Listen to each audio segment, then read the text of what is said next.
Colleagues set a trap for a single father on a blind date with a girl in a wheelchair, but his actions made them cry. Secrets came to light, and their lives changed forever in unexpected ways. A story of overcoming and true love that will touch your heart. Subscribe to the channel, give it a thumbs up, and comment on where you are watching from. The deafening noise of the jackhammer echoed through the construction site in Silver Lake, but Brian Miller didn't even lift his eyes from the blueprint. At 35, he had developed an almost supernatural ability to isolate himself from the world around him when he immersed himself in structural calculations. It was a typical May Monday in Los Angeles, with that biting chill that precedes winter, and the civil engineer adjusted the collar of his faded denim jacket while checking the project specifications for the third time. "Brian, man, are you going to be glued to that thing until the final verdict?"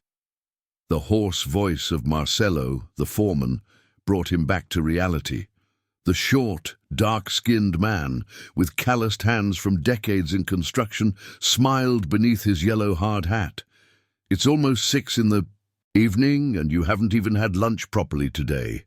Brian blinked a few times, as if coming out of a trance, and looked around. The site was practically empty, with only a few workers finishing organizing tools for the next day.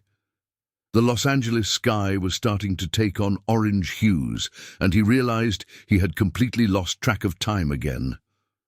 "I need to finish this structural review," he murmured, running his hand through his slightly graying brown hair at the temples.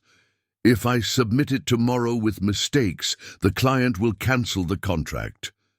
Marcelo shook his head with a mix of concern and exasperation.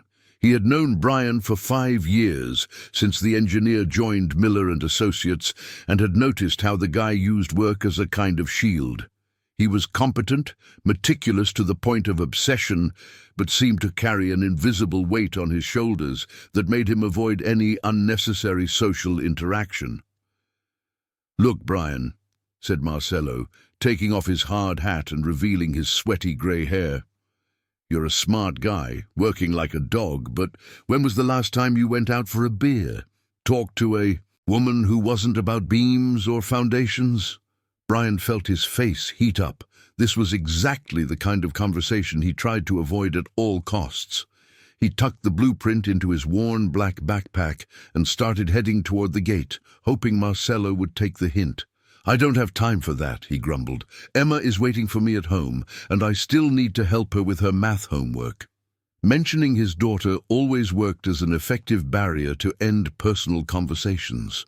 Brian climbed into the silver Strada he had bought used 3 years ago. When Marcelo approached the driver's window, "Listen here, my friend. Emma is a smart girl. She's going to grow up and have her own life. And you? Are you going to be alone in this world, buried in projects and spreadsheets?" Brian started the car without responding, but Marcelo's words echoed in his mind throughout the drive to the 2-bedroom apartment in Villa Mariana. The traffic was heavy on the boulevard, giving him too much time to think, something he always tried to avoid after 6 in the evening. 6 years. It had been 6 years since Fernanda had left, leaving Emma only 2 years old, and a letter explaining that she wasn't ready to be a mother. Brian still remembered the morning he woke up to find the crib empty, Fernanda's suitcase gone, and only a note on the kitchen table. Since then, he had built a rigid routine: work, Emma, home. Nothing more. It was safer that way. When he arrived at the middle-class building where they lived, Emma was already in the lobby, chatting animatedly with Mr. Smith, the retired doorman who had become a father figure to the girl. At 8 years old, Emma was a perfect blend of her parents, Brian's green eyes and Fernanda's light brown curly hair, but with a vibrant personality that contrasted with her father's introversion. "Dad, Mr. Smith was telling me about the summer block party that's going to happen in the building." Emma ran towards her father with contagious energy. "Can I go? Please, please." Brian hugged his daughter and felt that familiar tightness in his chest. Emma was his world, the only person he could genuinely smile at. But parties meant other people, conversations, curious looks at the single dad. They meant stepping out of the comfort zone he had carefully built. "We'll talk at home, Princess," he said, grabbing the girl's pink school backpack. "Did you finish your homework?" In the elevator, Emma chatted about school, about her dance teacher, about her classmates. Brian listened attentively, asking the right questions at the right moments, but a part of his mind was still stuck on Marcello's words. When was the last time he had talked to a woman who wasn't about work or related to Emma? The apartment was small but cozy. Brian had worked hard to create a cheerful environment for his daughter. Drawings on the walls, children's books scattered around the living room, a small pink table where Emma did her homework. But there were also clear signs of a man living alone, piles of projects on the dining table, a coffee maker always on, photographs of his daughter everywhere, but none of him.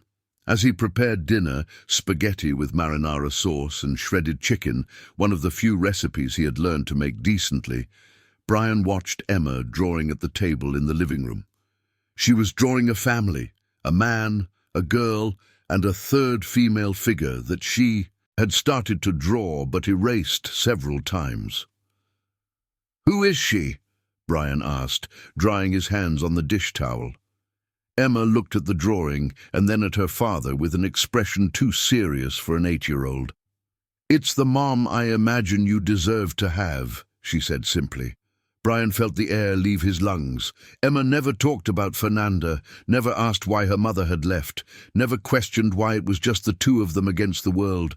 But apparently she thought about it more than he realized. That night, after Emma fell asleep, Brian stood on the balcony of their apartment looking at the city lights. Los Angeles stretched infinitely in all directions. Millions of people living their lives, meeting, falling in love, building families. And there he was, isolated in his private world of engineering formulas and fatherly responsibilities. He picked up his phone and for a moment considered calling someone. But who? He had no close friends, just colleagues from work. He hadn't kept in touch with family since he decided to raise Emma on his own. He had become an island, and islands didn't need bridges. But Emma's words echoed in his mind, "The mom I imagine you deserve to have." Was his daughter growing up thinking he was incomplete? That they were an incomplete family? Brian pushed those reflections to the back of his mind, where he kept all the inconvenient emotions, and went to sleep. Tomorrow would be just another workday, another day of the safe routine he had built.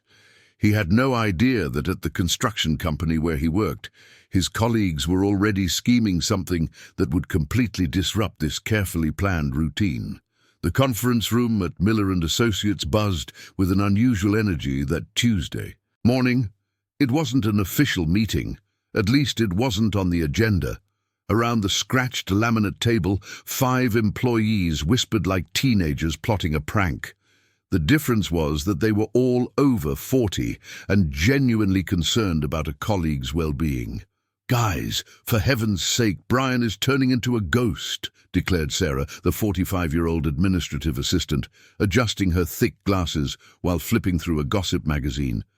"Yesterday, I offered him a brownie, and the man nearly had a panic attack just because I smiled."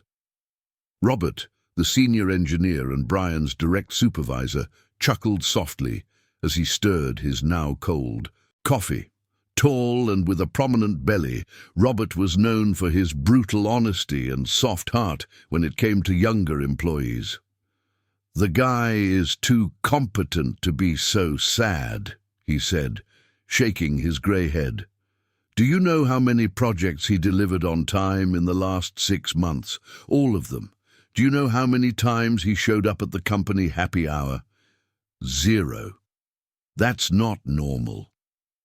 Jane, the architect responsible for residential projects, drummed her red-painted fingers on the table. At 38, divorced for 3 years, she recognized the signs of someone who had emotionally closed off after trauma. "You know he raises his daughter alone, right?" she said conspiratorially. "The girl sometimes waits in the reception area for him to finish work, and she's a lovely child. Polite, smart, but you can see she's also a bit shy, just like her dad." Mark, the 26-year-old architecture intern, shifted uncomfortably in his chair. He was the youngest in the group and still didn't quite understand why he was being included in this conversation. "I don't know, guys," he said hesitantly. "What if Brian likes being alone? Not everyone needs to be around. People all the time." Mary, the HR coordinator, adjusted her navy blazer and looked at Mark with the expression of someone who had seen this story play out many times. "Mark, dear, there's a difference between choosing to be alone and isolating oneself out of fear," she explained with the patience of someone who had dealt with problematic employees for 15 years. "Brian isn't doing well. He works like a madman, barely talks to anyone, and when someone tries to get close, he disappears like smoke." The conversation was interrupted when they heard Brian's characteristic footsteps in the hallway, always quick, always straight to the point. The group fell silent instantly and pretended to be discussing the project schedule for Silver Lake. Brian passed by the room without even looking inside, heading straight to his cubicle at the back of the office. "Did you see that?" whispered Sarah. "He didn't even say good morning. At least he used to nod." Robert sighed deeply and made a decision that would change the course of many lives. "Listen, the company summer block party is next week. Every year we try to include Brian, and every year he finds an excuse not to go. This year will be different." "What do you mean?" asked Jane, intrigued. "We're going to force him to go, and more than that, we're going to set him up with someone." The silence that followed was broken by Mark's nervous laughter. "Are you guys serious? You're going to set up a blind date for Brian?" "Why not?" Robert defended himself. "The man isn't going to pursue anyone on his own. He's been living like a monk for 6 years. His daughter deserves to see her dad happy, and he deserves to have a life beyond work." Mary, always practical, was already jotting down notes in her notepad. "Okay, let's say we accept this crazy idea. Who do you have in mind? It can't be just anyone. It has to be someone special, who understands that Brian has a daughter and that he is complicated." That's when Sarah had a light bulb moment. She straightened in her chair as if she had been shocked. "Guys, I have the perfect person!" she exclaimed, almost knocking over Robert's coffee. "Do you know Lily?" The group exchanged blank looks. "Lily who?" asked Jane. "Lily Johnson. She's a physical therapist at the rehabilitation clinic here. I met her when my mother was doing physical therapy there last year. The woman is an angel, you guys. Patient, caring, intelligent, beautiful." "And?" insisted Robert impatiently. Sarah paused dramatically. "And she uses a wheelchair." Silence returned to the room, but this time it carried a different weight. Mark was the first to speak. "Sarah, you can't be suggesting that we set Brian up with someone with a disability just because he's shy. That's what?" Sarah interrupted defensively. "You guys don't understand. I'm not suggesting her because she has a disability. I'm suggesting her because she's amazing, and it just so happens that she has her own barriers to break." Mary leaned forward, intrigued. "What do you mean?" "My mom told me that Lily moved to Los Angeles not long ago, coming from a different city. She's trying to build an independent life here, but it's been tough. People either treat her like a charity case or they don't see her at all. She needs to meet nice people, real people." Robert scratched his beard for a few seconds, thoughtful. "So, you think two people with social issues can help each other? I think two good people who are going through tough times can discover that they don't have to go through them alone," corrected Jane, surprised by her own sensitivity. The conversation gained momentum throughout the morning. During the lunch break, the group gathered again to refine the plan. Sarah had called the clinic and found out that Lily was also alone in Los Angeles, without family or many friends. Mary had discreetly checked if Brian really had no plans for the summer block party. "The plan is as follows," Robert said, taking control of the operation as if it were an engineering project. "We convince Brian to go to the party, not as a date but as an employee of the company. We tell him it's important for work, that clients will be there." "And what about Lily?" asked Mark. "I'll talk to her," Sarah offered. "I'm going to the clinic this afternoon, telling her that the company is hosting a charity event and that it would be great to have a health professional present. I won't lie about the party, I'll just guide the expectations." Jane frowned. "Are you sure this is a good idea? What if it goes wrong? What if they both feel deceived?" "What if it goes right?" Robert countered. "Look, we're not forcing anyone to get married. We're just creating an opportunity for two nice people to meet in a relaxed environment." Mary snapped her notebook shut. "I'll take responsibility for the corporate side of this. If there's a problem, I'll take the blame. But you all have to promise one thing. If either of them shows real discomfort at the party, we stop immediately." And so the most well-intentioned conspiracy in the history of Miller and Associates was born. For the rest of the week, each member of the group executed their part of the plan with military precision. Robert found the perfect excuse for Brian. An important client would be at the party and wanted to meet the engineer responsible for the most complex residential project of the year in person. Brian couldn't refuse without jeopardizing his career. Sarah visited the clinic and met Lily during the break. The physical therapist was everything Sarah had described. A 32-year-old woman with curly hair tied back in a ponytail, expressive brown eyes, and a smile that lit up the room. When Sarah mentioned the construction company's party and the possibility of Lily meeting new people in Los Angeles, her eyes sparkled with a mix of hope and nervousness. "It's been a while since I've been to a party," Lily admitted, adjusting her aqua blouse that accentuated her skin tone. "Since I moved here, it's just been work and home. Work and home." "That's exactly why you need to go," Sarah insisted. "It'll be fun. There will be good food, music, and the people from the company are nice. You'll feel at home." Neither of them mentioned Brian specifically, but they both knew that something special was being planned for that summer block party. The event hall of Miller and Associates had transformed into a typical Los Angeles summer block party. Colorful banners hung from the ceiling, makeshift stalls offered hot apple cider, peanut brittle, and peanut candy, while background music played country music and folk music classics. The smell of roasted corn and sweet corn pudding filled the air, mixed with the sweet aroma of candy apples. Brian arrived promptly at 7 o'clock, wearing his best light blue dress shirt and dark jeans. Emma accompanied him, radiant in her red and white checkered dress that he had bought especially for the occasion. The girl had insisted on wearing 2 braids with yellow bows, completing the country look. "Dad, what a beautiful party!" exclaimed Emma, her green eyes shining as she took in the decorations. "Can I get a candy apple?" "Of course, Princess. But first, let's greet the people from work," Brian replied, feeling that familiar knot in his stomach that always hit him at social events. He nervously adjusted his collar and scanned the hall, looking for Robert or any familiar face that could serve as an anchor in the sea of unfamiliar people.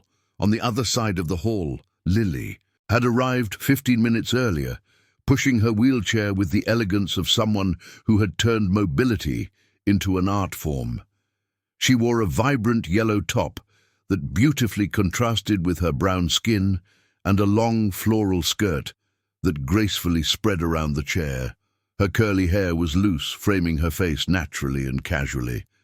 Sarah had greeted her at the entrance with exaggerated enthusiasm, quickly introducing her to a few colleagues before excusing herself to take care of some organizational details. Lily had no suspicions. She was genuinely happy to be there, meeting new people and feeling part of a community for the first time since she arrived in Los Angeles. "Lily, I'm so glad you came," said Jane, approaching with a cup of hot apple cider. "Sarah told me so much about you. How's the adjustment to the city going?" "Challenging but exciting," Lily replied, accepting the drink with a warm smile. "Los Angeles is quite different from Recife, but I'm learning to navigate the city. Literally," she added with a laugh, gesturing toward her chair. Jane laughed too, relaxing. She had been nervous about how to approach the topic of disability, but Lily had a naturalness that made any conversation flow. Across the room, Robert had spotted Brian and was making his way toward him with the determination of a man on a mission. The senior engineer greeted Emma with a paternal affection before turning to Brian. "Brian, I'm glad you came. The client I mentioned hasn't arrived yet, but should be here soon. In the meantime, why don't you relax a bit? Enjoy the party with Emma." Brian nodded stiffly, clearly uncomfortable with the crowd and the volume of the music. Emma, on the other hand, had already spotted other kids, playing near the fishing booth, and was practically squirming with excitement to join them. "Dad, can I go play with those kids? Please?" Brian looked in the indicated direction and saw a group of employees' children having fun with typical summer block party games. It would be safe to let Emma have some fun for a few minutes while he tried to fulfill his social duty of being present. "You can go, but stay where I can see you, okay?" Emma kissed her father's cheek and ran off toward the games, leaving Brian alone and visibly lost in the crowd. He discreetly made his way to a less crowded corner near the beverage table, where he could observe the party without feeling watched. It was at that moment that fate, or rather, the carefully orchestrated conspiracy of his colleagues, came into play. Mary approached Lily with a conspiratorial smile. "Lily, there's someone here I really want you to meet. This is Brian, one of our engineers. He's a bit shy, but he's an amazing guy. Single dad, super dedicated." "Of course, it would be a pleasure to meet him," Lily replied, always open to new friendships. Meanwhile, Sarah intercepted Brian near the beverage table. "Brian, great to see you relaxing a bit. Listen, there's someone here I want you to meet. Lily is a physical therapist, new in town, and she's a wonderful person. I think you two will hit it off." Brian felt his blood run cold. He recognized that tone of voice. It was the same his mother used years ago when she tried to introduce him to friends' daughters. But before he could come up with an excuse, Sarah was practically pushing him toward Lily. The encounter happened near the center of the room, exactly where the dance floor had been set up. Lily was animatedly chatting with Jane when she noticed a tall man, clearly uncomfortable, being led in her direction by Sarah.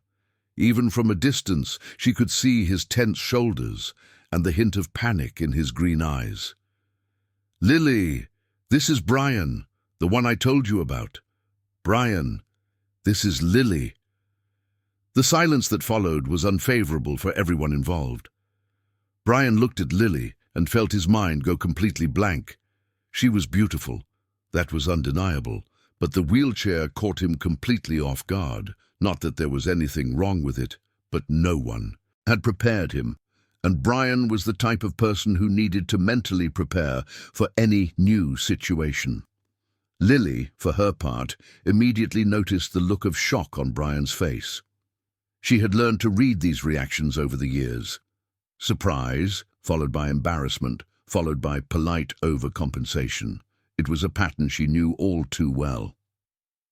"Hi, Brian," she said, extending her hand with a warm smile, deciding to ignore his initial reaction. "Sarah told me you work in engineering. That must be interesting."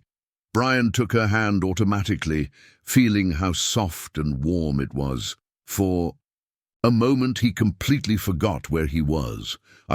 Yes, civil engineering," he managed to stammer. "And you work with—" "Physical therapy," Lily patiently completed. "I work at the rehabilitation clinic here in the neighborhood." "Oh, that's "That's cool," Brian replied, knowing he sounded completely stupid but unable to form coherent thoughts. His mind was racing in several directions at once. "She's beautiful. Why didn't anyone warn me? What do I say now? She must think I'm an idiot. I need to say something smart." The music switched to a livelier country tune, and couples began to form. On the dance floor, around them, Lily noticed that some employees were clearly watching their interaction, which made her realize that this meeting was not casual. "Do you dance?" she asked, half joking, half testing how Brian would react. The question hit him like a lightning bolt. Brian looked at the wheelchair, then at Lily, then at the dance floor, and felt panic completely take over. How could she dance? What should he respond? Would it be offensive to say no? Would it be offensive to say yes? I don't know. How? He began to speak, but the words got tangled in his mouth. It was then that the disaster occurred that would mark that night forever. One of the party organizers passed behind Brian carrying a tray with cups of hot apple cider. Nervous and unsure where to put his hands, Brian made a sudden movement to turn around, violently bumping into the tray. The hot apple cider spilled directly onto Lily, soaking her yellow blouse and splattering onto her. Lily felt the hot apple cider spill over her arms. The liquid was hot enough to be uncomfortable, but not enough to cause serious burns. "Oh, my God!" she screamed, more out of surprise than pain. The entire hall seemed to freeze. Conversation stopped, the music continued playing, but all attention turned to the scene.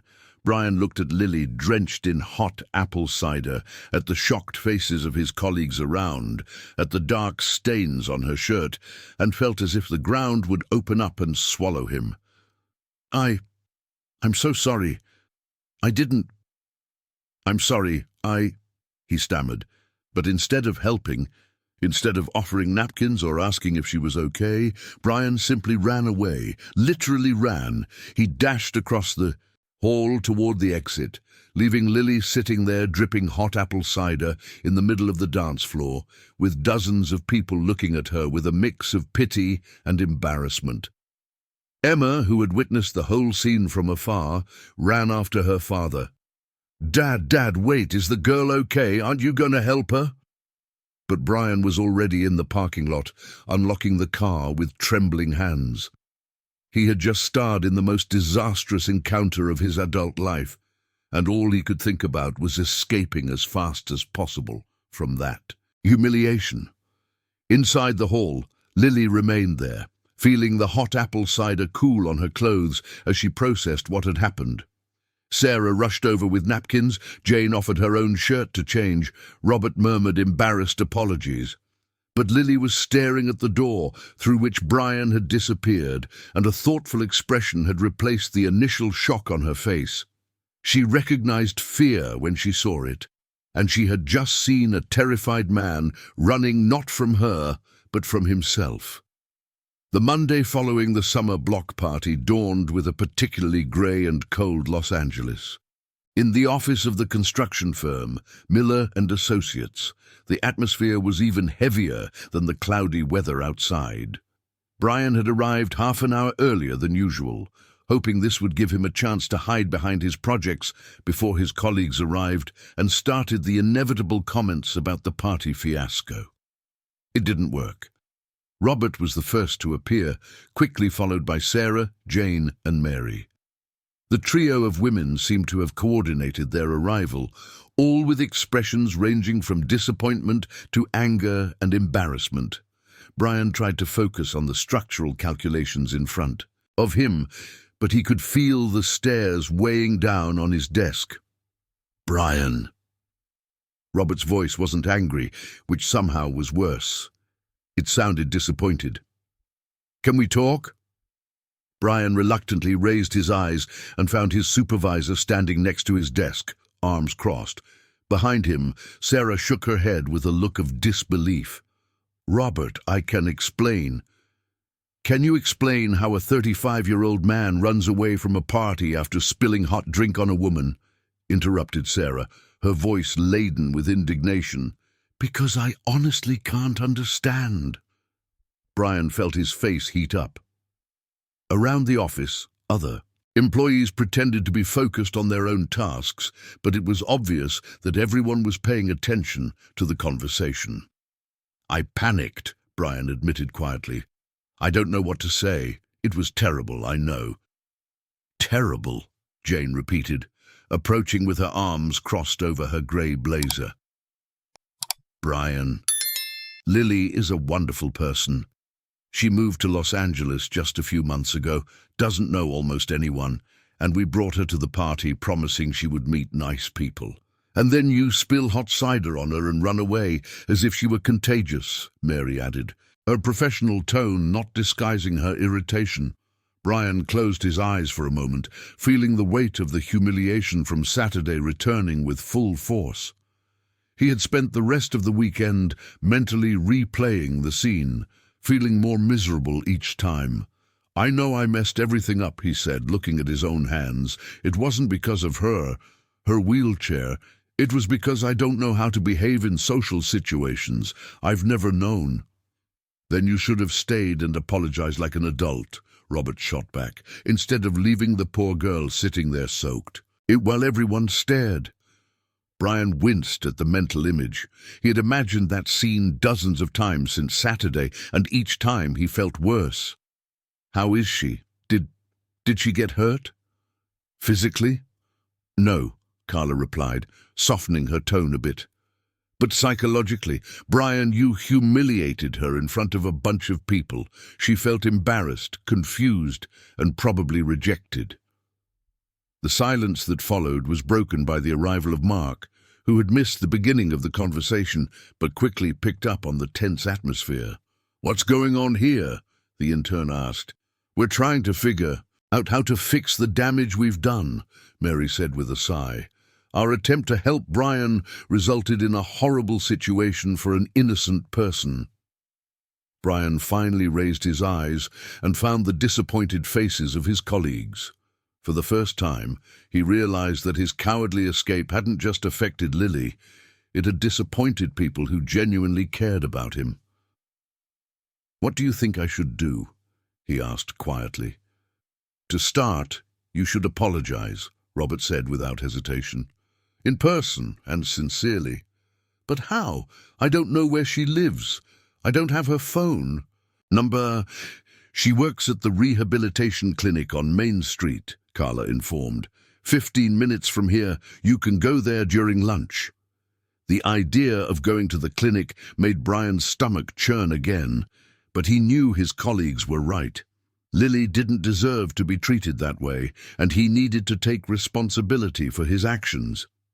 Meanwhile, 3 kilometers away, Lily was conducting a physical therapy session with Mrs. Johnson, a 68-year-old woman.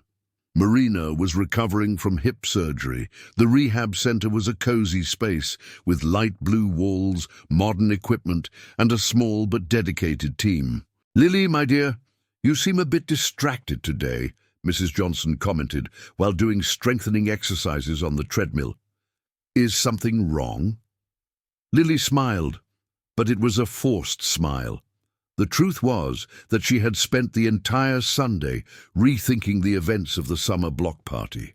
Not so much because of the spilled drink, accidents happen, but because of Brian's reaction. She had seen that expression before, the pure panic of someone who didn't know how to handle her disability. "It was just a strange weekend, Mrs. Johnson, nothing major." "Man trouble?" the older woman asked with the mischievous smile of someone who had been through many experiences in life. Lily laughed, this time genuinely. "How do you always know?" "Experience, my dear. And by the way, you're fiddling with that ring on your ring finger, even though you're not married. I always do that when I'm thinking about some complicated guy." Lily looked at her hands and realized she was indeed spinning the silver ring she wore on her ring finger, a gift from her grandmother who had passed away the previous year. It was an unconscious gesture she made when she was nervous or deep in thought. "Complicated is the right word," she admitted. I met a guy at a party on Saturday. He seemed nice, but let's just say it didn't go very well. He couldn't handle it, Mrs. Johnson asked, making a discreet gesture toward the wheelchair. Lily nodded.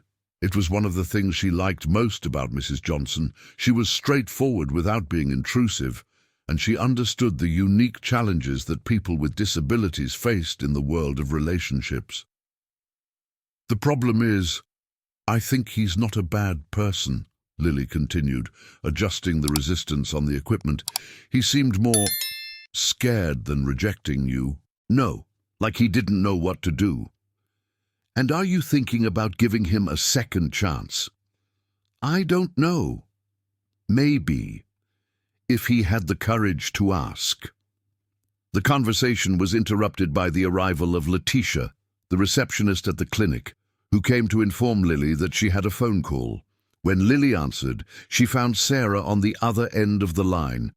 Lily? Hi, it's Sarah from the construction company.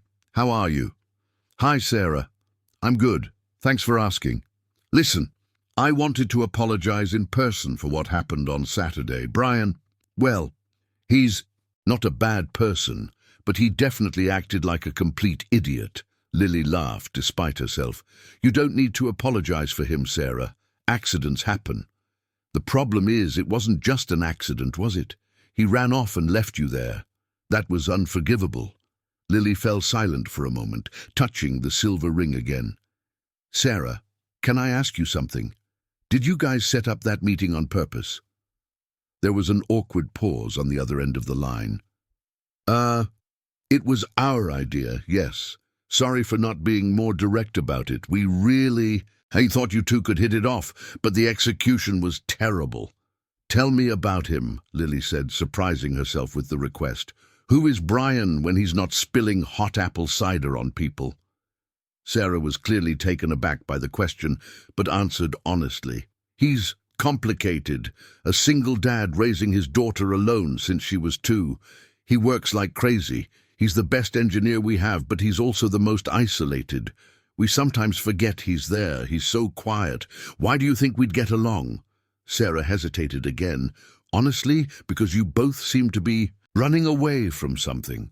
He runs from relationships. You're trying to build a new life in a city where you don't know anyone. We thought maybe 2 people who understand what it's like to be different could connect. When Lily hung up the phone, she was lost in thought for a long time. There was something about Sarah's description of Brian that intrigued her. A single dad, dedicated to work, socially isolated. He sounded like someone who had closed himself off from the world for some reason, not someone who was naturally prejudiced. At 2 in the afternoon, as she was leaving for lunch, Lily spotted a tall, nervous man standing in front of the rehab center, staring at the sign as if trying to gather the courage to enter. She recognized him immediately, even in profile. It was Brian, holding a small bouquet of yellow daisies and looking absolutely terrified. Brian had been standing in front of the rehab center for over 15 minutes, alternating between looking at the glass entrance and the bouquet of yellow daisies he held with trembling hands. He had spent the entire morning rehearsing an apology speech, but now that he was there, all the words seemed inadequate. He had chosen yellow flowers because he remembered the shirt Lily wore at the party before he ruined it with hot apple cider. It seemed symbolic at the time of purchase, but now he questioned whether it was a cruel reminder of the disaster. When he finally saw Lily walking out of the clinic, the air seemed to escape from his lungs. She was wearing a white lab coat over a navy blue blouse and a long black skirt, and her hair was tied up in a professional bun. Even so, or perhaps because of it, she was even more beautiful than he remembered. Lily stopped upon seeing him, and for a moment they stared at each other in silence. Brian noticed that she didn't seem surprised. It was as if she had been expecting to find him there. "Hi," he finally said, his voice coming out weaker than he intended. "Hi, Brian," Lily replied, and there was something in her tone that wasn't hostility, but it also wasn't exactly friendly. It was caution. brought you these flowers," Brian said, awkwardly extending the bouquet. "I mean, I know flowers won't fix what I did, but—" Lily accepted the flowers, and she gently inhaled. They were fresh and had a subtle fragrance. "Thank you. They're beautiful." The silence stretched between them, filled only by the sounds of traffic on Main Street and the distant noise of nearby construction. Brian knew he needed to speak, but the rehearsed words had completely vanished. "Lily, I came here because I need to apologize. Not just for spilling the drink on you, but for running away like a coward. You didn't deserve to be treated that way." Lily studied his face for a moment. Brian kept his gaze low, clearly, struggling against every instinct to flee. "Why did you run?" she asked directly. The question caught Brian off guard. He had prepared to apologize, explain that it was an accident, promise it would never happen again. He hadn't prepared for raw honesty. I panicked," he admitted, finally raising his eyes to meet hers. "Not because I didn't know you used a wheelchair, and when I saw, I didn't know how to act. I'm terrible with people in general, and then I spilled the drink and everything turned into a nightmare. You panicked because I use a wheelchair?" "No!" Brian replied too quickly, then stopped and took a deep breath. "I mean, not exactly. I panicked because I didn't know how to act naturally. I get nervous when I don't know the rules of a situation." Lily tilted her head, intrigued. "What rules?" Brian ran his hand through his hair, messing it up even more. "I know this is going to sound silly, but I didn't know if I should offer to push your chair or if that would be offensive. I didn't know if I could ask about your condition or if that would be intrusive. When you asked if I danced, I completely froze because I didn't know if you were being ironic or if it was really possible to dance, and—" He stopped, realizing how fast and disjointed he was speaking. "I'm sorry. I'm really terrible with people." Lily was silent for a long moment, processing Brian's explanation. She had expected formulaic apologies, maybe some polite lie about being called to an emergency. She hadn't expected this brutal and awkward honesty. "Brian," she finally said, "do you want to have lunch with me?" The question caught him completely off guard. What? You want after what I did? I want to talk to you, for real. No party, no crowd, no pressure." Lily adjusted the flowers in her lap. "There's a bakery around the corner that serves a really good lunch special. Do you have time?" Brian looked at his watch. He had exactly an hour for lunch, and he had planned to use that time to apologize and then run away again. But Lily was offering him a second chance that he didn't think he deserved. "Yes," he said, "I have time." Joe's Bakery was a block away from the clinic, a family establishment, with formica tables and the comforting smell of fresh bread. Lily chose a table near the window, and Brian felt relieved to see that the space between the tables was wide enough to comfortably accommodate her wheelchair. They ordered simple lunch specials. She chose grilled chicken with vegetables. He opted for a steak sandwich, and spent a few minutes in silence while the food arrived. "Can I ask you a question?" Lily said, stirring her soda with the straw. Brian nodded, trying to appear more relaxed than he really was. "Why are you so nervous around people?" Brian nearly choked on his soda. "That's a pretty direct question." "I'm a direct person," Lily replied with a small smile. "One of the perks of using a wheelchair is that I've learned not to waste time with small talk. Life is too short for superficial conversations." Brian considered the question while cutting his steak into small pieces, a habit he had developed to buy time to think during difficult conversations. "I think I've always been a bit shy," he finally said. "But after Emma was born and her mother left, I kind of gave up trying to connect with people. It's easier to keep my distance." "Emma's mother left?" Brian nodded, feeling that familiar pang of pain in his chest. "When Emma was 2. One day I woke up and she was gone. She left a letter saying she wasn't ready to be a mother, that she needed to find herself. He made air quotes with his fingers. Since then, it's just been me and Emma against the world. Lily watched the expression on Brian's face as he spoke, the mix of pain, anger, and protectiveness that crossed his face when he mentioned his daughter. That must have been really hard. It was. Brian looked out the window of the bakery, watching people pass by on the sidewalk. But it was also liberating, in a way. I didn't have to pretend everything was okay anymore. I didn't have to try to be social. I could focus on what really mattered, taking care of Emma and working to give her a good life. And did it work? For 6 years, yes. Brian looked back at Lily. Until last Saturday, when my colleagues decided to force me to socialize again. Lily laughed, and the sound was music to Brian's ears. Oh, so it was a trap after all. I suspected as much. You weren't mad. At them? A little. At myself? More. Lily played with a piece of carrot on her plate. I moved to Los Angeles 4 months ago, and that was the first party I was invited to. I was so excited to meet new people that I didn't question anything. Why did you move to Los Angeles?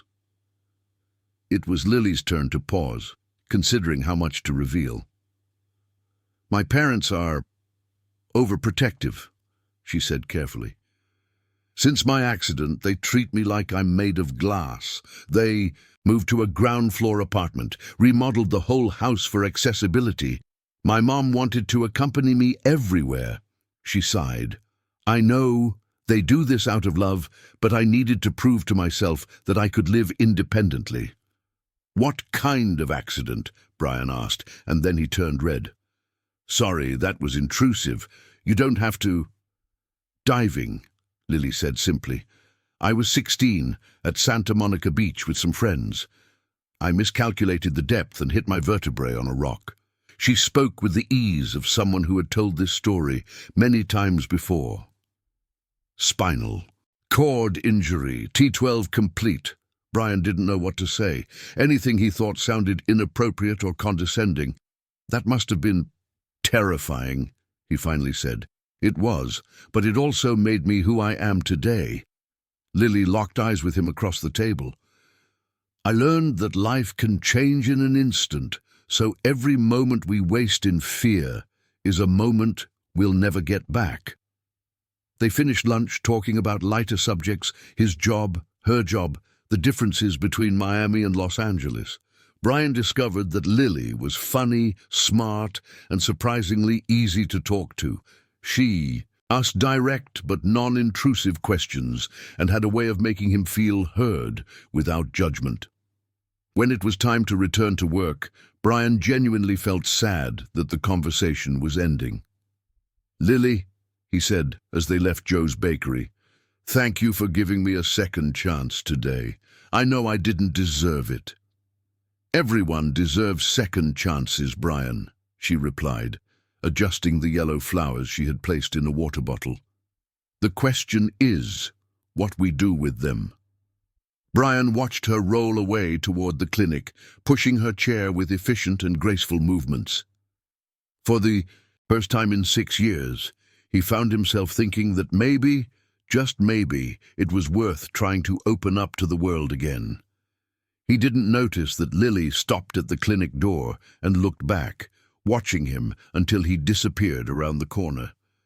She was also thinking about second chances and wondering if that nervous, honest man could be exactly the kind of person she had been unknowingly searching for. 3 weeks had passed since the lunch at Joe's bakery, and Brian found himself thinking about Lily with a frequency that made him uncomfortable. Not that they had met again. He had been too cowardly to call or show up at the clinic, and she hadn't reached out either. But something had changed in him since that conversation. He found himself paying more attention to the people around him, noticing details he had previously completely ignored. It was a rainy Thursday in June when Emma came home from school particularly excited, swinging her pink backpack as she talked about her day. Dad! Dad! "Something really cool happened at school today," she exclaimed, taking off her soaked raincoat. "A new lady came to teach us dance." Brian was in the kitchen preparing dinner, his specialty of spaghetti with marinara sauce and shredded chicken, when he stopped stirring the pot. "Dance class? Since when do you have dance class?" "Miss Mary said it's a special project. A physical therapist who works with kids is going to teach different dances to help with motor coordination and stuff." Emma hung her backpack on the special hook that Brian had installed at her height. "And Dad, she's super nice. And she uses a wheelchair just like Grandpa did when he broke his leg." Brian's heart raced. It couldn't be a coincidence. "What's the name of this teacher?" "Lily, Miss Lily. She said she came from the Northeast and loves kids. And guess what? She asked if anyone in the class knew an engineer named Brian."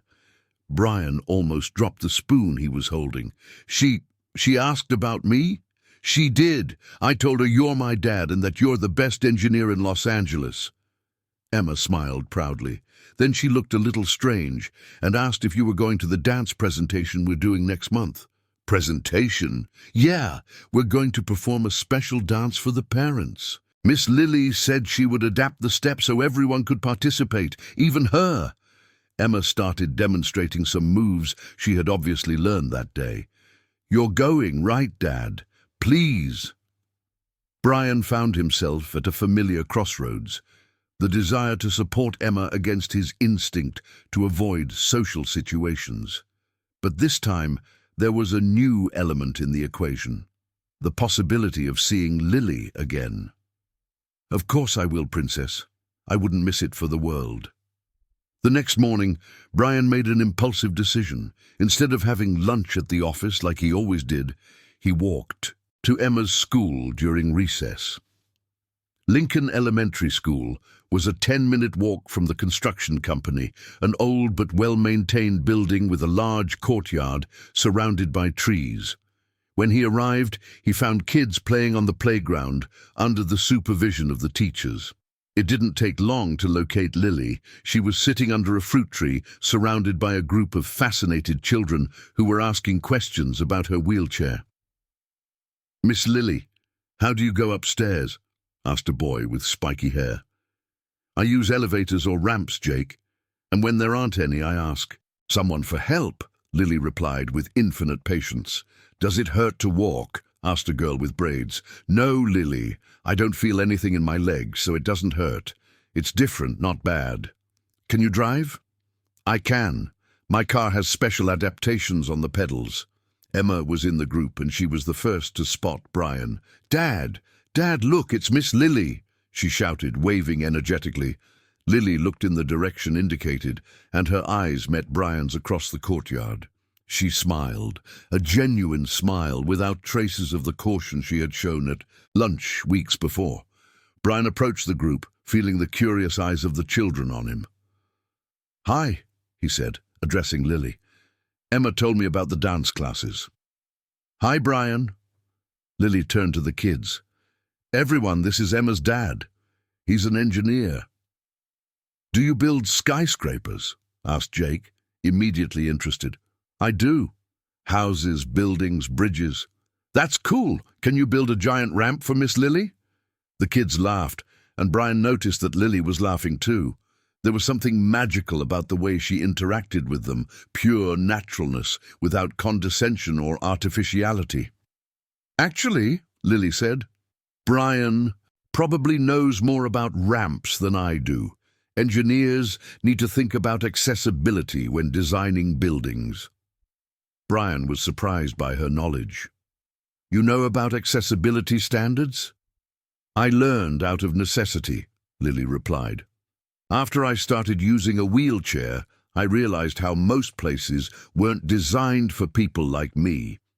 So I studied a bit about inclusive architecture." The conversation was interrupted by the bell signaling the end of recess. The kids began to disperse, but Emma stayed glued to her dad's side. "Dad, can you stay to watch a little of the class?"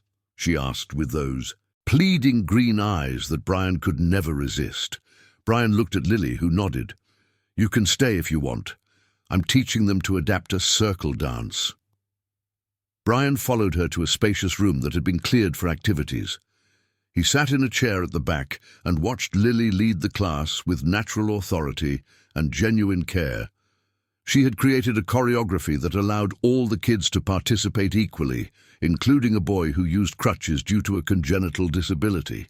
Watching Lily interact with the children, Brian noticed things he hadn't seen during lunch. The way she used her hands to express herself, always in graceful motion. How her eyes lit up when the kids managed to execute a new move. The infinite patience with which she repeated instructions until everyone understood.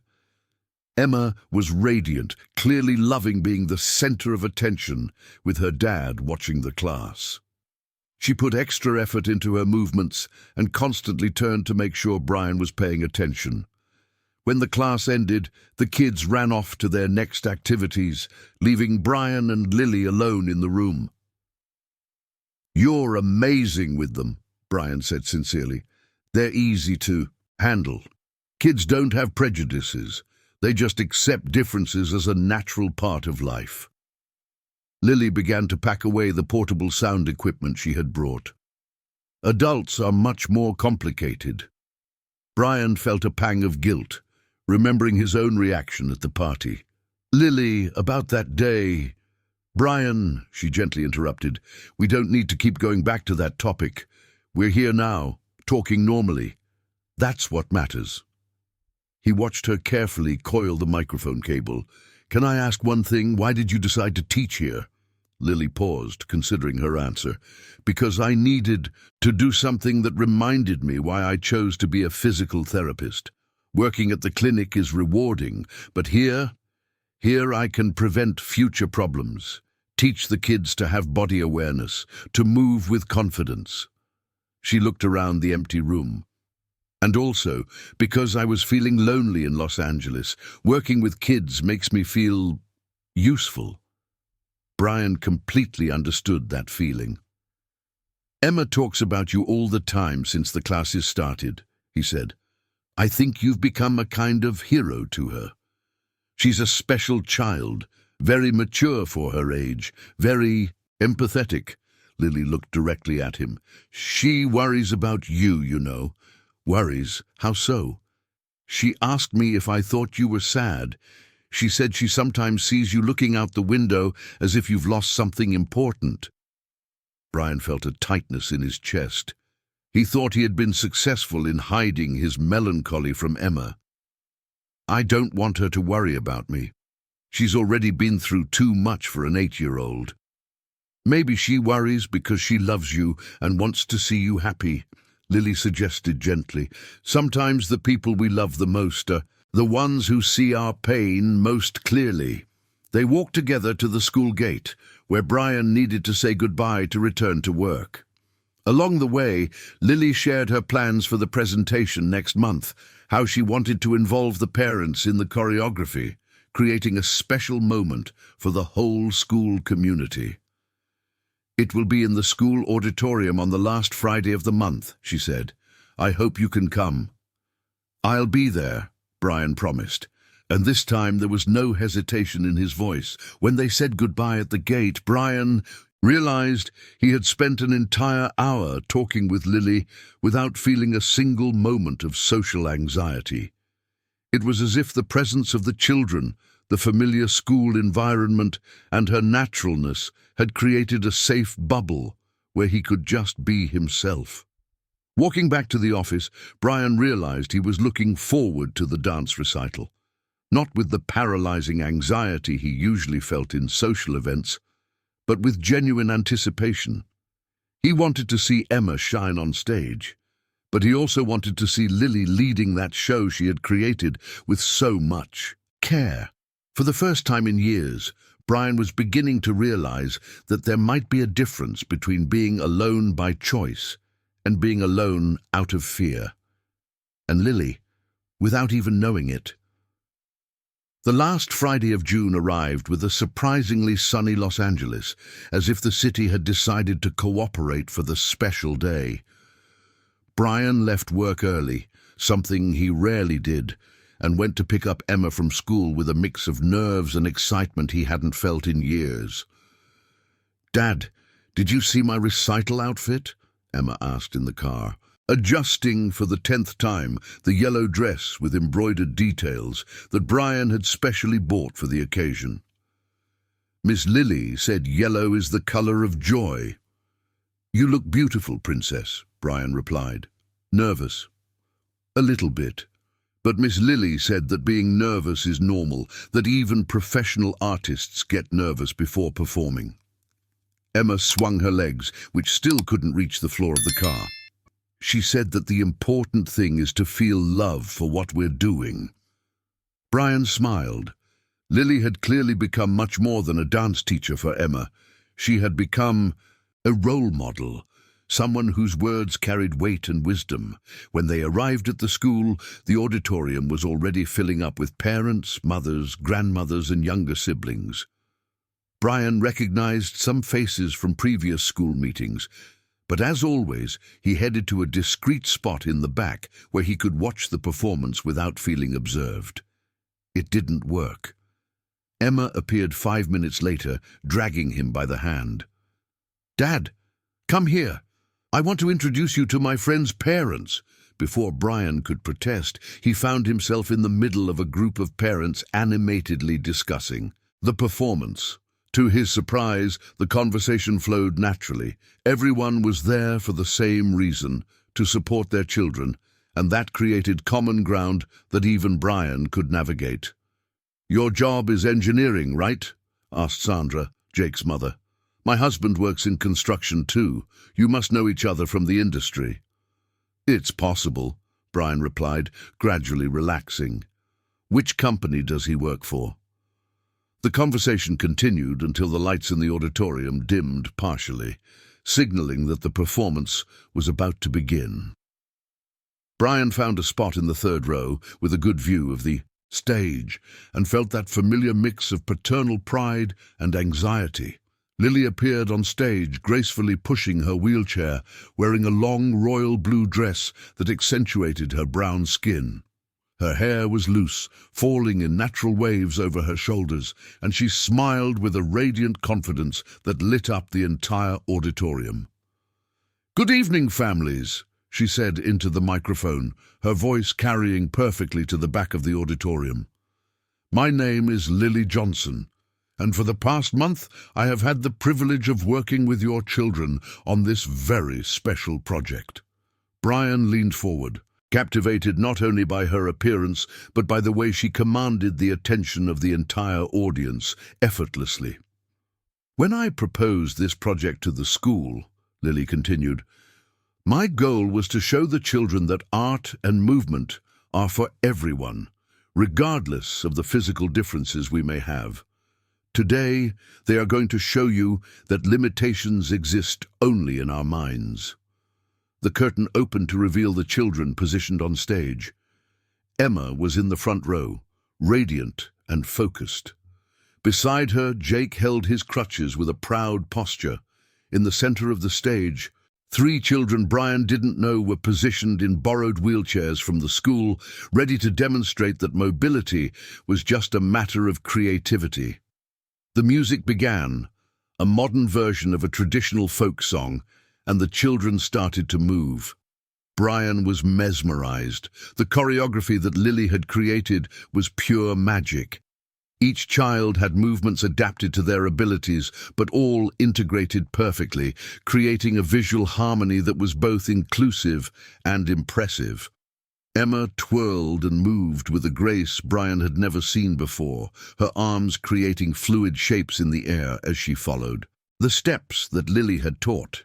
Jake used his crutches as natural extensions of his body, incorporating them into the dance in a way that felt intentional and artistic.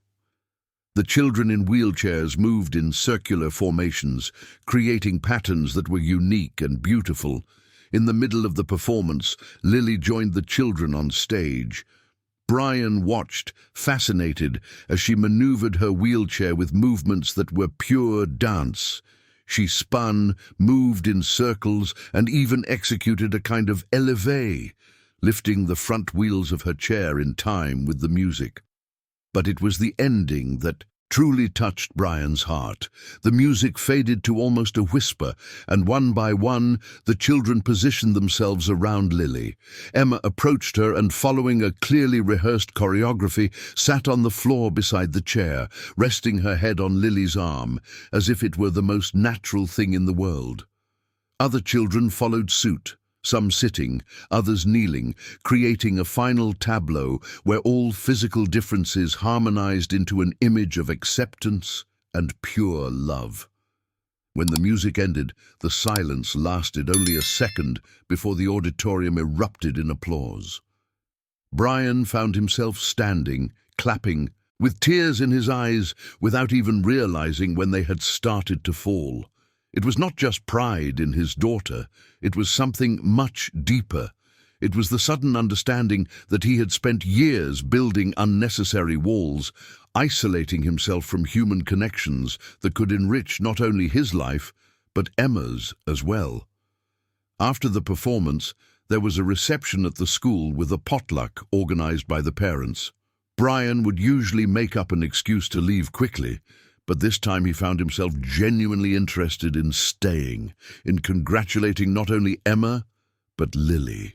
For the amazing work, he found Lily surrounded by emotional parents, all wanting to thank and praise the project.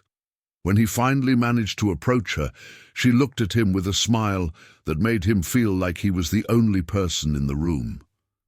"Brian, what did you think?" "It was amazing," he said, realizing his voice was rougher than usual. "I've never seen anything like it." Emma was radiant. "She is special," Lily agreed. "They all are. They just needed someone who believed in their potential." Emma came running, still in her yellow dress, but now with her hair slightly messy and her cheeks rosy with excitement. "Dad, did you see? Did you see how I danced?"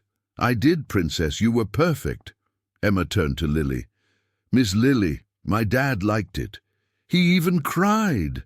Brian felt his face heat up, but Miss Lily just smiled tenderly. "Sometimes we cry when we see something beautiful, Emma. It's a good thing." "Miss Lily," Emma suddenly said, with the typical frankness of children, "do you like my dad?" Brian nearly choked on the soda he was drinking. Miss Lily laughed, but there was something in her eyes that made his heart race. "Your dad seems like a very special person, Emma." "He is. He makes the best spaghetti with marinara sauce and shredded chicken and tells stories in different voices and built me a giant dollhouse." Emma took Miss Lily's hand and Brian's hand, trying to bring them together. "You should be friends." "Emma," Brian began, mortified. "It's okay," Miss Lily said gently. "Emma, how about you go get a piece of cake while I talk to your dad?" Emma ran off toward the dessert table, leaving Brian and Miss Lily alone for the first time since the presentation. "I'm sorry about her," Brian said. She's a child who wants to see her dad happy," Miss Lily interrupted. "There's nothing to apologize for." They fell silent for a moment, watching Emma chat animatedly with other kids while picking out a piece of cake. "Miss Lily," Brian finally said, "would you like to have dinner with me and Emma tomorrow? Nothing fancy, just pizza at home and maybe a movie, as a thank you for everything you've done for her." Miss Lily studied him for a moment, and Brian braced himself for a polite refusal. "I would love to," she said, "but with one condition." "What?" "That you stop thinking you need to apologize for inviting me. You're a good person, Brian. You deserve to have good people around you." As Brian noted his address in Miss Lily's phone and she noted hers in his, he felt something fundamentally change within him. For the first time in 6 years, he was genuinely looking forward to a social interaction, and for the first time in a long time, he believed that maybe he deserved to be happy.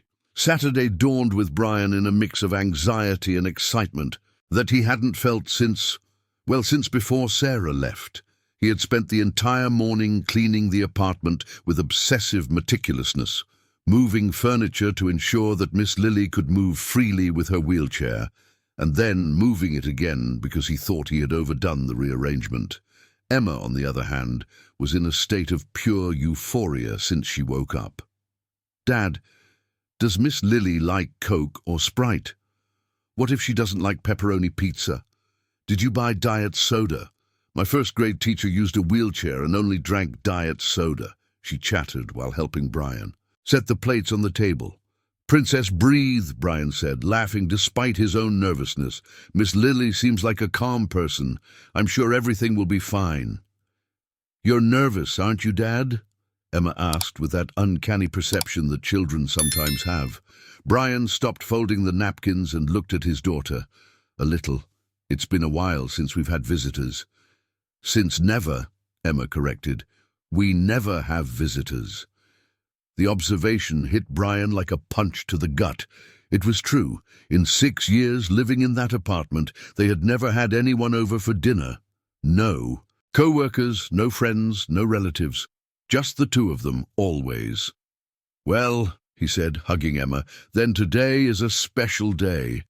Miss Lily arrived promptly at 7 in the evening, carrying a bottle of red wine and a paper bag that smelled deliciously sweet. "Hi," she said when Brian opened the door, and her smile was so genuine that it immediately dissolved some of his tension. "I brought wine for the adults and homemade chocolate truffles for Emma." "Miss Lily!" Emma came running in, and to Brian's surprise, she hugged Miss Lily without hesitation. Miss Lily returned the hug, with the same natural affection she showed at school. "Hi, beautiful. Wow, what a lovely apartment." Miss Lily looked around the living room, clearly impressed. Brian had put effort into the decor over the years. It wasn't a sophisticated place, but it was cozy, and clearly a home where a child was loved. The walls were covered with framed drawings by Emma, photos of her at various ages, and some artistic photographs that Brian had taken in the rare moments he picked up the camera. There were children's books organized on low shelves, toys stored in colorful baskets, and plants that Brian tended to religiously, a remnant from when he dreamed of being a landscape architect. "You take photos?" Miss Lily asked, noticing a digital camera on a shelf. "I used to," Brian corrected. "It was a hobby I had before life got more complicated." "He's really good," Emma said proudly. "He has some pictures of me that look like they're from a magazine." Miss Lily wheeled over to one of the walls where some of Brian's photographs were hanging. They were images of Emma at various ages, playing in the park, reading in bed, focused on doing homework. But what caught attention was not just the captured moments, but the technique and sensitivity behind the images. "Brian, this is art," she said sincerely. "You have a special eye. Why did you stop?" Brian hesitated, fiddling with the pizza that was warming in the oven. "I don't know. After Sarah left, it felt frivolous. I had more important responsibilities." "Dad was afraid I would think he was wasting time with me," Emma said with the brutal frankness that only children possess. Brian stopped what he was doing and looked at his daughter, shocked. "Emma, but I liked it when you took pictures. It made me feel important, like I was a real princess." Miss Lily observed the interaction between father and daughter with interest. It was clear that Brian had sacrificed pieces of himself in the name of fatherhood, probably much more than was necessary or healthy. "How about you show me more photos during dinner?" she suggested. "I'm curious." To see Emma's dad's work. The dinner went surprisingly smoothly. The pizza was perfect. Lily loved the apartment and made Emma laugh with funny stories about her early days in Los Angeles. She shared how she got lost on the subway during her first week, how she found out that French bread in Los Angeles was salt bread in Miami, and how she was still learning to navigate the traffic in the city. Brian found himself gradually relaxing, engaging in the conversation without forcing it, asking genuine questions about life in Miami, about Lily's job, about her plans for the future. "And you, Brian?" Lily asked, while Emma played with dessert. "What are your plans? Besides being the best dad in the world, of course. Brian smiled at the compliment, but the question made him think. Honestly, I take it one day at a time. I work, take care of Emma, and that's it. But what about your dreams? Everyone has dreams. My dream is for Emma to grow up happy and secure, Brian replied automatically. And after she grows up, when she goes to college, starts her own family. The question caught Brian off guard. He had never thought much about the future beyond daily care for Emma. The idea of a day when she wouldn't need him constantly was both liberating and terrifying. I don't know, he admitted. I guess I never thought about it. Emma, who had been listening to the conversation while playing with the chocolate truffles, looked up. I know what his dream is. Emma, Brian said, already anticipating something embarrassing. He wants to start taking pictures again, and he wants to have a complete family, with a mom for me and maybe a little brother. The silence that followed was awkward. Brian felt his face flush, while Lily wore a thoughtful expression. Emma, that's not how it works, Brian began. Why not? Emma interrupted. Amanda in my class got a new mom when her dad married Mrs. Johnson. And now, she has a baby brother too. Lily leaned forward, addressing Emma directly. Emma, do you miss having a mom? The direct question caught everyone off guard. Emma became serious for a moment, considering. Sometimes. Especially when there's a Mother's Day celebration at school, or when I see other kids with their mums. She looked at Brian. But I love Dad so much. He does everything for me. Brian felt his eyes welling up. He had always known that Emma felt the absence of a mother figure, but hearing her verbalize it so maturely deeply moved him. And you, Brian? Lily asked gently, do you miss having a partner? Brian looked at Emma, then at Lily. It was a question he had buried so deep, he had almost forgotten it existed. I do, he finally said, but I'm also scared. Emma has already gone through a loss when her mum left. I don't want her to get attached to someone who might disappear again. What if the person didn't leave? Emma asked with the simple logic of childhood. There's no way to be sure of that, sweetheart. Lily was quiet for a moment, fiddling with her wine. Can I share something? With you, she finally said. After my accident, my parents were so afraid of me getting hurt again that they practically locked me in a bubble. They thought they were protecting me, but they were actually preventing me from living. Emma was fully attentive. And then I realized that life will always have risks. The secret isn't to avoid all risks, but to choose the ones worth taking. Lily looked directly at Brian. Sometimes the most beautiful things in life come from having the courage to try, even knowing it might go wrong. The conversation continued late into the night, flowing between serious topics and relaxed moments. Emma showed Lily her drawings, her favorite books, and the room that Brian had decorated with such care. Lily, in turn, shared stories from her childhood in Miami, taught Emma some sign language she had learned while working with deaf patients, and listened with genuine interest to all the stories Emma wanted to tell. When it was time for Lily to leave, Brian offered to walk her to the adapted car she drove.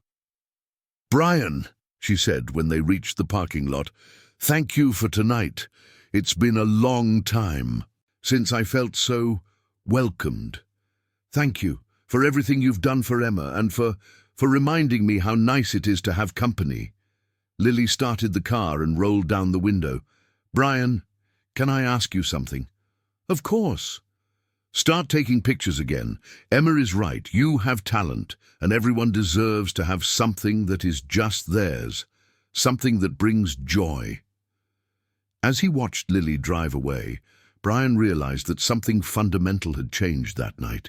It wasn't just her presence in the apartment that had been special. It was the reminder of how nice it was to share life with someone, how good it felt to be seen and accepted for who you truly are. For the first time in 6 years, Brian went to bed thinking not just about the next day, but about the possibility of a different future. A future where he could be a dad and also be Brian, with his dreams, his fears, and maybe, just maybe, with someone special by his side. 2 weeks after the dinner at home, Brian made a decision that surprised him. He called Lily. Not for Emma, not because there was an emergency or a school obligation, but simply because he wanted to talk to her. "Lily, it's Brian," he said on the phone, feeling that familiar pang of nervousness. "I hope I'm not interrupting." "Brian, what a nice surprise." "You're not interrupting at all. I'm on a break between patients." Her voice sounded genuinely cheerful. "What's up?" Brian took a deep breath. He had rehearsed this conversation for 3 days. "I was thinking about what you said about getting back to take photos and, well, I had a bit of a crazy idea. I'm listening. How about we do a project together? Something about Los Angeles, about accessibility, about how the city is viewed by people with different needs?" The words rushed out as if he feared losing his courage. "You know the city from a unique perspective, and I could document that through photos." The silence on the other end of the line made Brian question whether he had said something inappropriate. "Lily, Brian," she finally said, and there was something in her voice that he couldn't identify. That's an amazing idea. Are you serious?" "Completely serious. If you want to, of course. I know you must be busy." "I absolutely want to. When can we start?" They scheduled it for the following Saturday.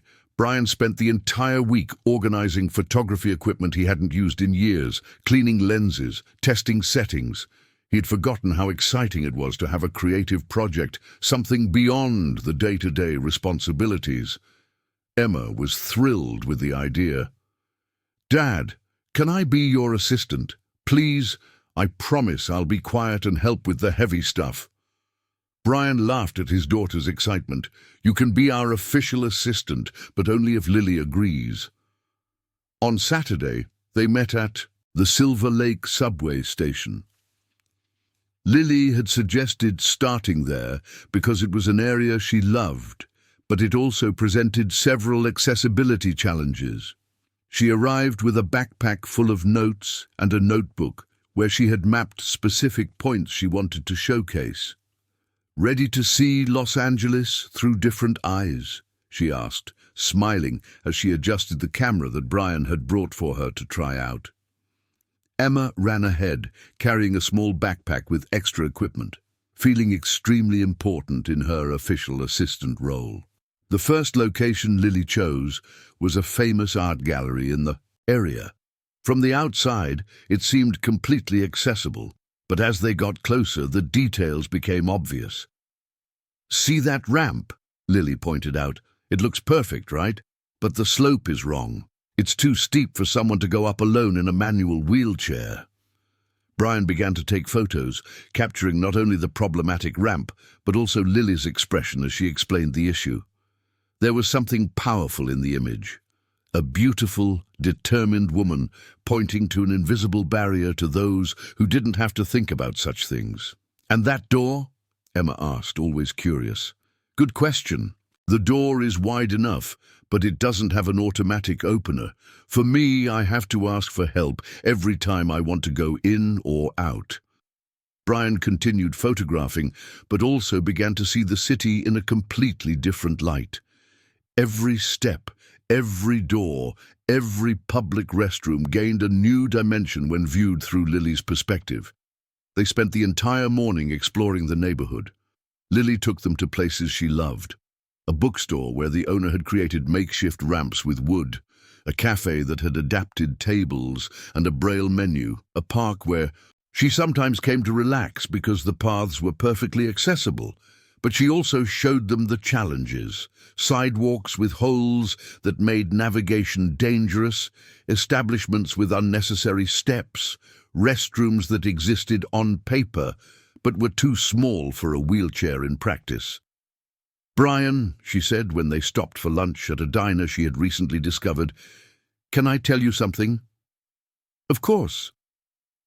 "This project isn't just about accessibility for me, it's about belonging." Lily stirred her soda with a straw while organizing her thoughts. "When I moved to Los Angeles, I felt so invisible, like the city wasn't made for people like me." Emma, who was coloring a drawing that the diner owner had given her, looked up. "But you're not invisible, Miss Lily. You're the coolest person I know." Lily smiled and brushed Emma's hair. "Thank you, sweetie. What I mean is that sometimes it's hard to feel part of a place when you always have to fight to do simple things, like enter a store or use a public restroom." Brian lowered the camera and looked directly at her. "And now? Do you feel more part of the city?" Lily thought for a moment. "You know what changed? It wasn't the city that became more accessible. It was the people. Meeting you, working with the kids at Lincoln Elementary School, having friends who see me as a person first and a wheelchair user second, that made all the difference." After lunch, they visited Griffith Park. Lily had chosen this location because it was one of the few public spaces in Los Angeles truly designed for inclusion. There were accessible trails, adapted playground equipment, and even a bike path where she sometimes rode a borrowed handbike. "How cool!" exclaimed Emma when she saw a playground where children with and without disabilities played together. "Every park should be like this." "It really should," Brian agreed, photographing the children playing. There was something magical in those images, the natural way the children interacted, without prejudice or awkwardness. It was at that moment that Brian realized the project had become much more than photographic documentation. It was a journey of personal discovery. Through Lily's eyes, he was learning to see not only the physical barriers of the city, but also his own emotional barriers. "Lily," he said when they were sitting in a resting area of the park watching Emma play with other kids, "can I ask you something personal?" "Sure." "Have you ever felt tempted to give up? I mean, trying to be independent in Los Angeles?" Lily was quiet for a moment, watching the children play. "Many times, especially in the first few months. There were days I called my mom crying, saying I wanted to go back home." She looked at Brian. "Why are you asking?" "Because I admire your courage. You stepped out of your comfort zone, even knowing it would be difficult. I've always been afraid to do this." "Brian, you've been raising a daughter alone for 6 years. If that's not courage, I don't know what is. But that's responsibility. It's different from choosing to step out of your comfort zone." Lily turned in her chair to face him completely. "And this project? Photographing again? Exposing yourself artistically, spending time with me? Isn't that stepping out of your comfort zone?" Brian hadn't thought of it that way, but she was right. Unknowingly, he had taken significant steps toward a more open, connected life. "I guess you're right," he admitted. "Look at that," said Lily, pointing to Emma, who was helping a younger child climb onto the playground equipment. "Your daughter learned that from you. That kindness, that willingness to help. You may not realize it, but you taught her that caring for others is important." As evening began to fall, they returned to Lily's car. Emma had fallen asleep in the back seat, exhausted but happy after a day full of discoveries. "Brian," said Lily as she drove, "thank you for today, for giving me the chance to show you my city." "Your city?"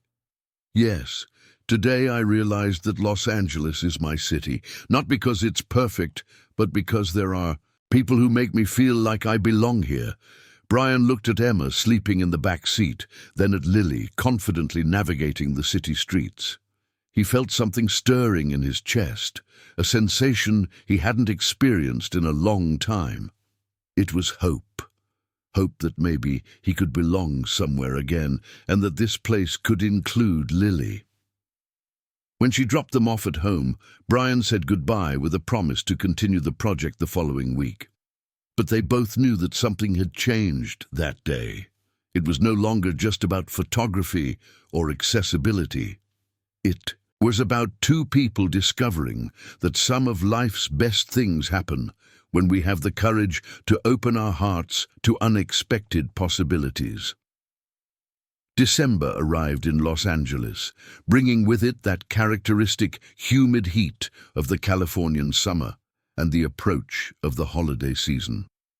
3 months had passed since Brian and Lily started the photography project, and what had begun as a documentation of urban accessibility had transformed into something much deeper and more personal. Brian was in his cubicle at the construction company, organizing the final photos of the project when Robert approached. "Brian, can I take a look?" asked his supervisor, curious about the work that had visibly excited Brian in recent weeks. "Sure," Brian replied, showing the images on the computer screen. Robert was silent for several minutes, browsing through the photographs that told a powerful visual story of Los Angeles through Lily's eyes. There were technical images showing architectural barriers, but also emotionally charged photographs. Lily teaching a child how to push a wheelchair, Emma helping to measure the height of a counter, ordinary people offering to help when they encountered difficulties. "Brian," Robert finally said, "this is exceptional. Have you thought about doing an exhibition?" The question caught Brian off guard. He hadn't considered that the work could have value beyond personal growth and friendship with Lily. "Exhibition? I don't know. It's just a personal project." "Man, this is top-notch photojournalism. It has narrative, social sensitivity, and technical quality." Robert stepped back from the screen. "The construction company has contacts in the art world. I can make some connections if you want." That same day, during lunch, Brian went to meet Lily at the clinic to share Robert's suggestion. She was finishing a session with Mrs. Johnson, who had become a close friend beyond being a patient. "Lily," said Mrs. Johnson when she saw Brian arriving, "is this handsome guy the famous photographer you've been mentioning?" Lily laughed, slightly embarrassed.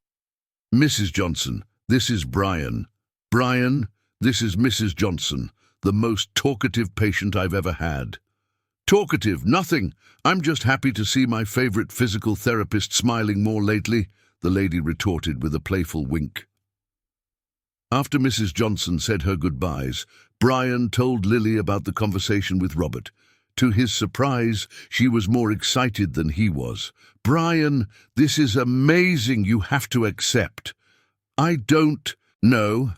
Exhibiting the work publicly is a serious matter. Besides, the photos are about you, about your life.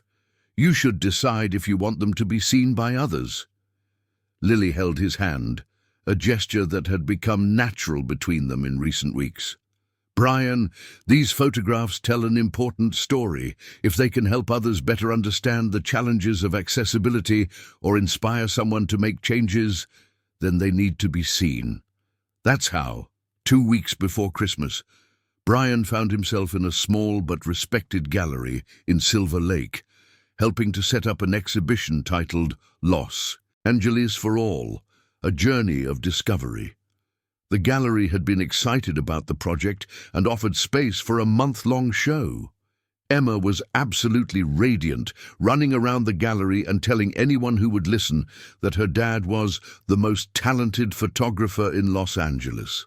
Lily, wearing an elegant dark blue dress, was talking to visitors about the locations depicted and the stories behind each image. The opening of the exhibition attracted a diverse audience. Architecture professionals interested in accessibility, disability rights activists, friends from the construction company, parents from Emma's school, and people who simply felt touched by the event's promotion on the gallery's social media. Robert showed up with the entire team from the construction company, even Sarah, who couldn't stop repeating how proud she was to have been responsible for introducing Brian and Lily. "Look at that," she said to anyone who would listen. "I organized their first meeting. It was terrible at the time. Look where you've come." Brian was talking to an architect interested in hiring his services to document inclusive architecture projects when he felt a small hand tugging at his shirt. "Dad," Emma said softly, "there's a lady over there who wants to talk to you." Brian looked in the indicated direction and saw an elegant woman in her 50s intently observing one of the photographs. There was something familiar about her posture, the way she tilted her head. "Lily," he called discreetly. "Who is that lady?" Lily followed his gaze and turned pale instantly. "Oh my God," she whispered. "It's my mother." Before they could decide how to handle the situation, the woman approached. She was stylishly dressed, but there was a tension in her movements that suggested nervousness. "Lily," she said simply. "Mom, what are you doing here?" "I heard about the exhibition through social media. I came to see." The silence that followed was uncomfortable. Brian noticed that others were discreetly observing the interaction, so he stepped forward. "Ma'am Johnson, I presume.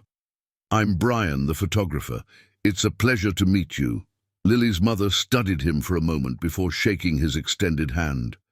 "Mrs. Johnson, so you're the famous Brian that Lily can't stop talking about." Lily closed her eyes, clearly embarrassed. "Mom, can I speak to you alone?" Mrs. Johnson asked, addressing her daughter. They moved to a quieter corner of the gallery, leaving Brian with Emma, who was clearly curious about the unfolding drama. "Dad, who is that lady? She's Lily's mother, sweetheart. She looks angry." Brian watched from a distance as the two women talked. The conversation seemed intense but not hostile.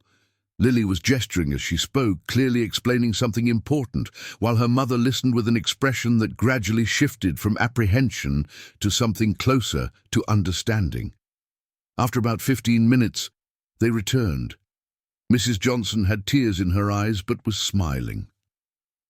"Brian," Lily said, "my mother would like to talk to you." "Mr. Brian," Mrs. Johnson said, her voice slightly trembling, "I want to apologize for my behavior when I arrived. I was prepared not to like you." Brian was taken aback by the brutal honesty. "Why?" "Because I was afraid someone might hurt my daughter again. Since the accident, I've become very protective. Maybe too protective." Lily held her mother's hand. "Mom just saw the photographs, Dad. She understood that what we have here is special." Mrs. Johnson nodded, looking around the gallery. "These photographs, they show my daughter in a way I've never been able to see, as a strong, independent, capable woman, not as the girl who needs protection that I still sometimes see." She looked directly at Brian. "And they also show the gaze of someone who sees her for who she truly is." Emma, who had been quiet throughout the conversation, suddenly addressed Mrs. Johnson. "Are you Grandma Lily?" Mrs. Johnson smiled for the first time since she arrived. "Yes, dear." "Then you must be very proud of her. Mrs. Lily is the most amazing person in the world. She taught us how to dance, and she made my dad smile again." The simplicity and honesty of Emma broke any remaining tension. Mrs. Johnson knelt down to be at the girl's height. "You're right, dear. I am very proud of Lily, and I can see that she has found a very special family here in Los Angeles." The rest of the night flowed naturally. Mrs. Johnson talked with other visitors to the exhibition, clearly impressed by the positive reception of Brian's work. Lily introduced her mother to schoolmates, to patients from the clinic who had come to support her, to new friends she had made in Los Angeles. As the exhibition began to wind down, Brian found himself on the back patio of the gallery, watching. The lights of Los Angeles stretched to the horizon. Emma was sleeping in Mrs. Johnson's lap inside, exhausted but happy from the special day. Lily found him there, pushing her wheelchair until she was by his side. "What are you thinking about?" she asked.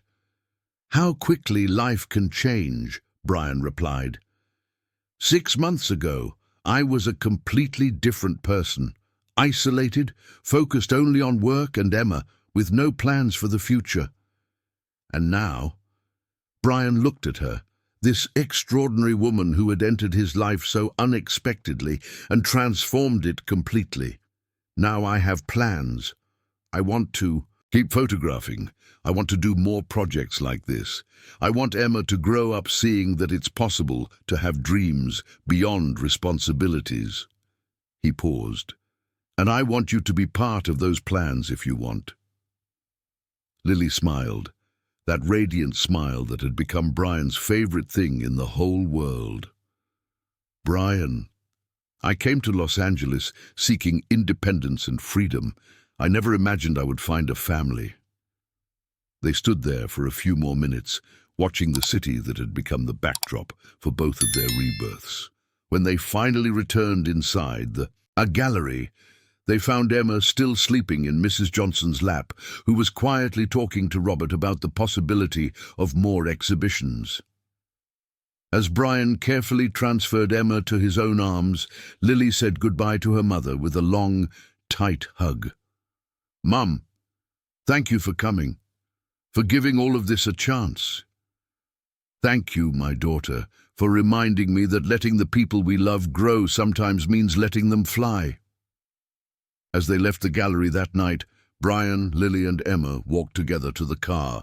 They were an unlikely family, a shy engineer, a determined physical therapist, and an 8-year-old girl full of dreams. But they were a true family, built not just by circumstances, but by choice, love, and the courage to open their hearts to unexpected possibilities.